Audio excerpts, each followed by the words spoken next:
It's who's not at the table. If you don't have diverse groups at the table, then they're never going to be represented. And we're not accustomed to having disability in the room. We're not accustomed to having people of diverse backgrounds because you look for people that are the same as you. And the time has come to shift that thinking. You know, we're talking about future-proofing Australia. This is the future. Think ahead. They might not be at the table now, but when they come to the table, how do we greet them? Here's an empty seat ready for you to sit at. We've been waiting for you.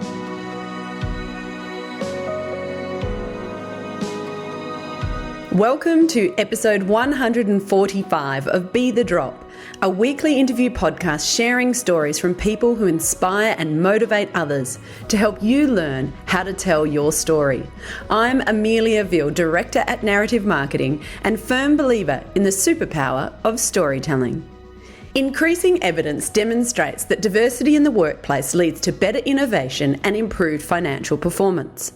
Accepting people of all backgrounds, gender, and varying physical capacity is not just a nice idea, but when it comes to business, adopting an altruistic approach is also good business strategy. Sarah Gunn is an inspiring social entrepreneur, disruptor and founder of GOGO events. Sarah is an activator for SheEO, founder of Social Change Headquarters and director of GOGO Labour Hire. She is well versed in dealing with people from all walks of life and is passionate about helping others do good. In today's episode of Be The Drop, Sarah shares her mechanisms for achieving positive business outcomes and how changing your structure, presumptions of business and approaches to hiring can improve business performance and at the same time provide positive community outcomes. This is Sarah's version of Be The Drop. Are you considering starting your own podcast? At Narrative Marketing, we deliver a full range of podcast production options. Or if you'd like help getting started to produce your own content, I also deliver podcast training programs. Hit the link in the show notes for more details. Sarah Gunn, take us through. Tell us, what are we doing? We're doing business hacking for the people and planet.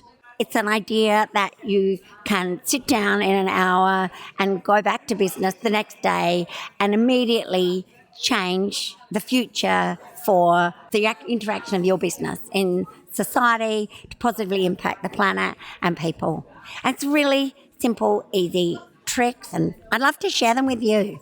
Fantastic. But first, tell me, why is this so important to you and why do you think we need to do this across more businesses? I really see that business is the tool that can immediately impact all sorts of social and environmental issues. Businesses are agile.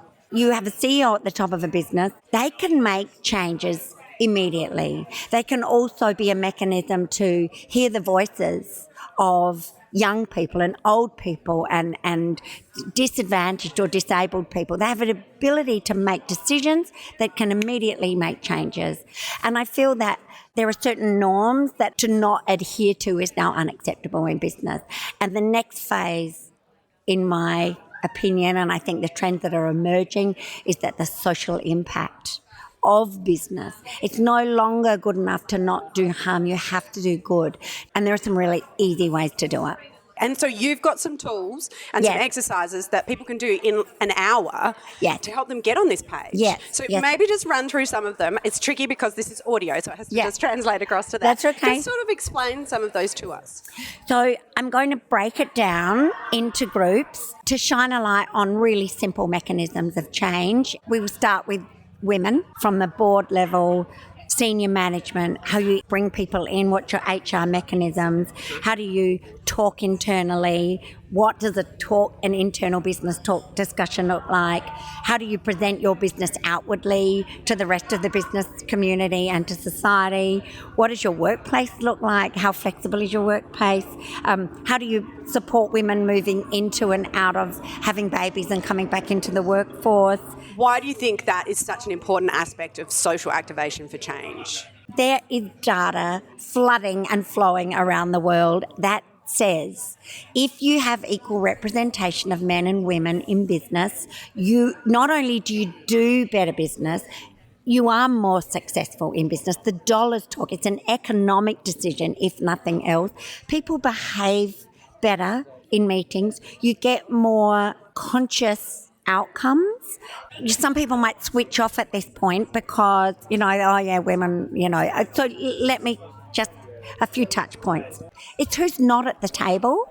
If you don't have diverse groups at the table, then they're never going to be represented. And that just comes with cultural habits where we're not accustomed to having disability in the room. We're not accustomed to having people of diverse backgrounds because you look for people that are the same as you. And the time has come to shift that thinking. We're talking about future-proofing Australia. This is the future. Think ahead. They might not be at the table now, but when they come to the table, how do we greet them? And what have we prepared in advance? And here's an empty seat ready for you to sit at. We've been waiting for you. How can we offer up a workforce for you that allows you to meet your obligations as a dad or as a son with an aging parent or as a mum that, gets charged an extra $1 for every minute that she's not at childcare? How can we accommodate that for you?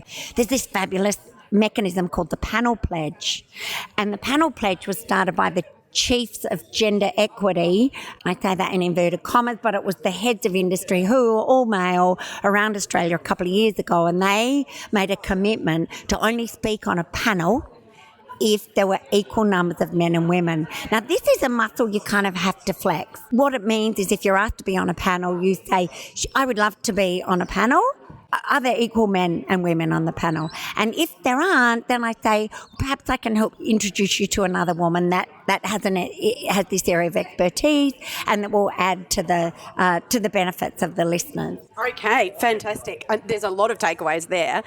Volunteers. People say to me all the time, I'll go into the homeless centre and I'll help serve up the breakfast. That's all well and good, but I think that model is outdated. If you came to me and said, I'd like to volunteer, I would say to you, you're a podcaster, you're awesome, you've got an audience, let's use your skills and your passion and your purpose, and let's tell the stories of those people that want their stories to be heard. That's volunteering. It's where you're mastering what it is that drives you. We're working with a defence company at the minute where they have these young graduates coming in, brainiacs, like seriously smart young people, and we said let's use their skills that are lacking across all sorts of social enterprises and small not-for-profits that have a really good purpose.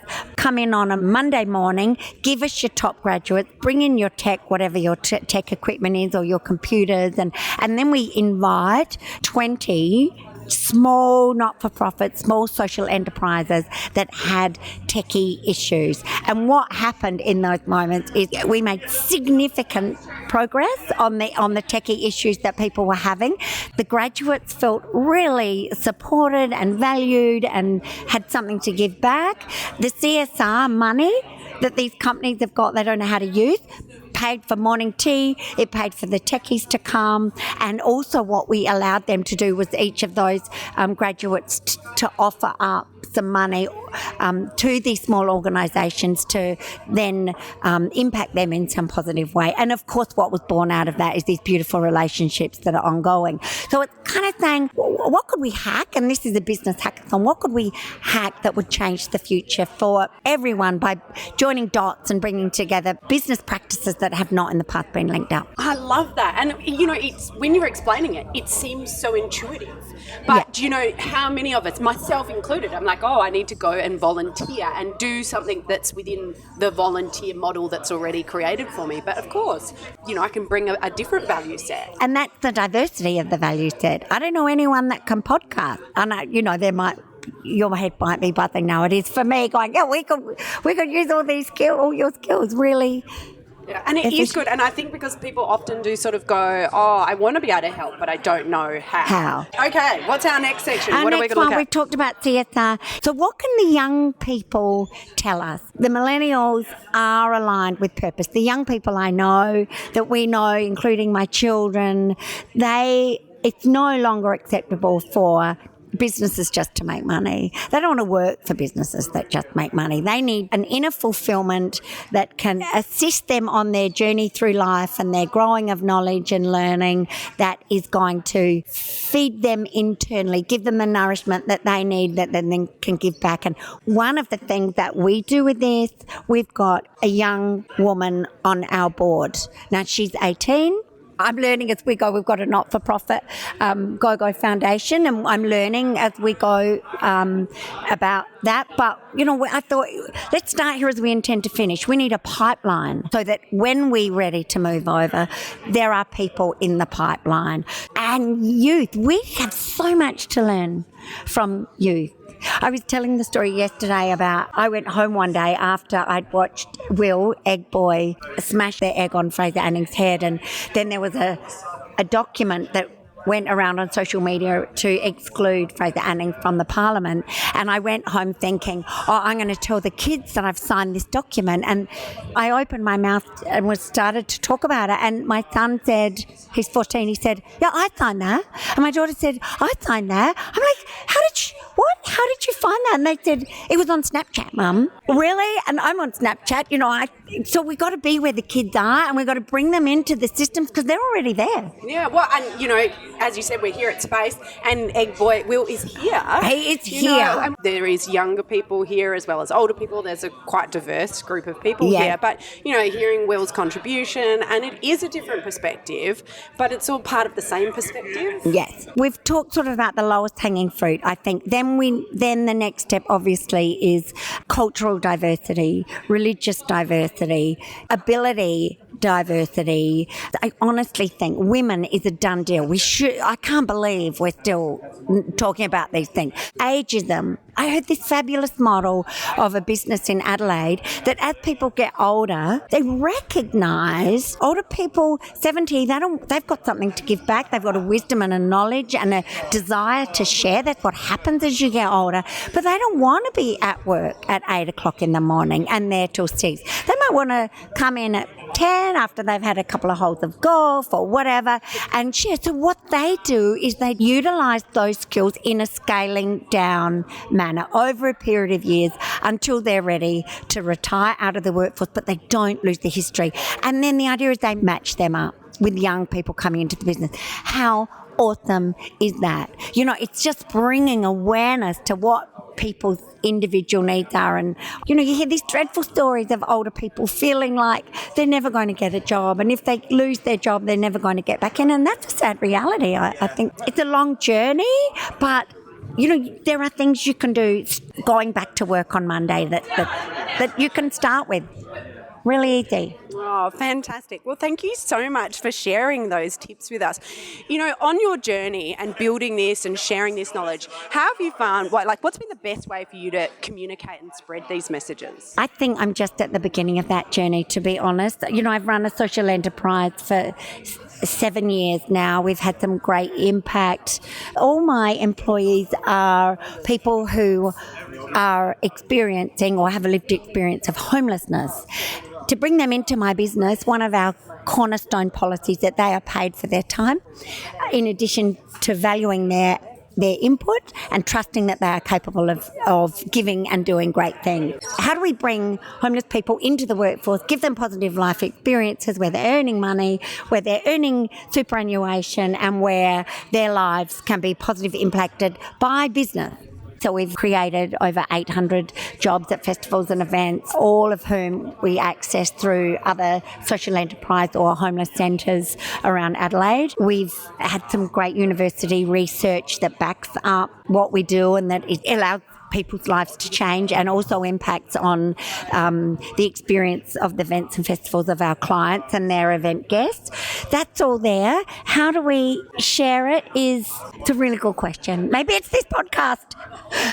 Maybe this is the beginning of the change. I think, I recently won an amazing new funding opportunity, which is through SheEO, which is a new global movement started out of Canada by Vicky Saunders. 5 of us were able to receive money from Australian activators who all gave through radical generosity $1,000, and the businesses that received that funding had to be doing something for the planet or the people, and women-led businesses. And my feeling is most women-led businesses are doing that. That's by nature of the female energy. That's what we've kind of been bred to do. And that is a global voice. I think that it's the answer probably to your question is through relationships, through partnerships, through finding like-minded businesses and business operators that get what we do, that value their social footprint, that want to create positive impact on the world and see themselves as a driver. And the SheEO experience is allowing us to now reach out of Adelaide and find those mechanisms like this space. I was introduced to this opportunity through one of the activators at SheEO, Julie Trell, and here we are with two of our staff here whose minds are being blown by the extraordinary candidness, openness, sharing humanity of the people at Space. Yeah, I mean, Julie's amazing. I have interviewed Julie on the podcast as well, and she's incredible. And as you say, the people here and the knowledge that's being shared is great. Thank you so much for joining me. An on-the-spot interview, Sarah. That was great. That is awesome. So thrilled, and thanks for having me. Thanks for joining me for another episode of Be the Drop. Don't forget to subscribe in order to ensure you never miss out on one of our weekly episodes. Be the Drop is produced by Narrative Marketing, where we believe that stories connect individuals and that powerful storytelling can positively impact the world. To unleash your storytelling superpower, visit narrativemarketing.com.au or check out our social links in the show notes. To contact me directly with any specific comments you have, you can email me via amelia@narrativemarketing.com.au. And don't forget that whilst a task or challenge may seem overwhelming, a waterfall begins with one drop. And look what comes from that.